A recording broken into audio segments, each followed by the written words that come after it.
The proposal had a budget, as I recall it, of approximately $4 million. The job was to raise the money, and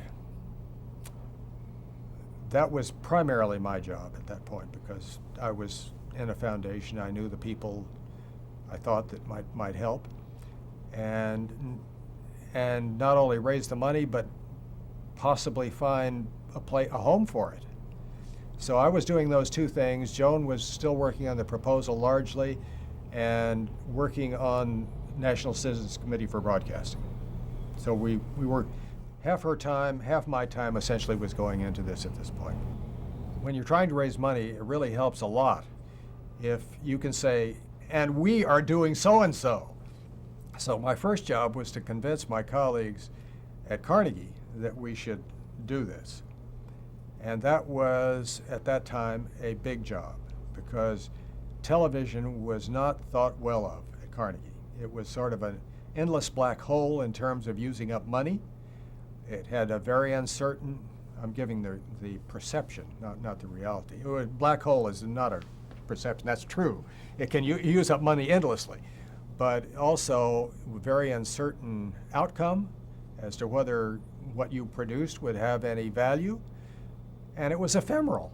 You know, a show was on and then it was gone. How do you have any lasting effect with something like that? All those questions were there in the staff.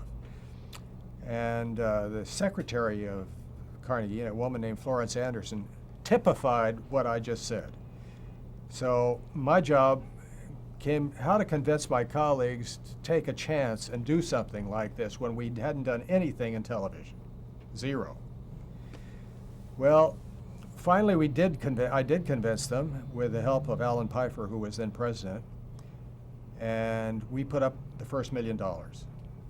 Now with the first $1 million against 4, then it begins to make things much more realistic as to whether you can raise the money. So I went to other sources, went to the Ford Foundation. They respectfully considered it and turned us down. I went to Westinghouse Broadcasting Group. What was Don McGannon?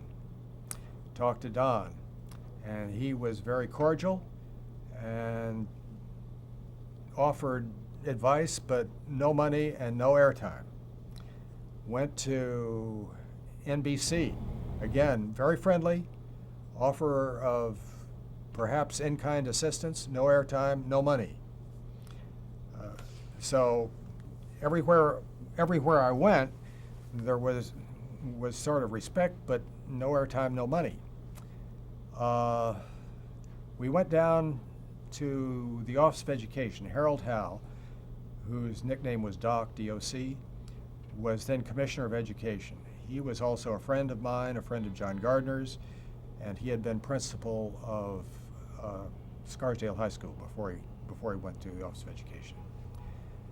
And Doc called his colleagues in. There were probably 15 people, bureau chiefs, others in the Office of Education, and Joan and I went down to talk to them about providing some money. And I'd have to say that the attitude around the table was highly negative. And you can understand why. One was all these people had their own programs, that their money was going to things that they were interested in. Here were essentially a couple of outsiders coming with an expensive idea. Furthermore, it was television, and they weren't doing anything in television.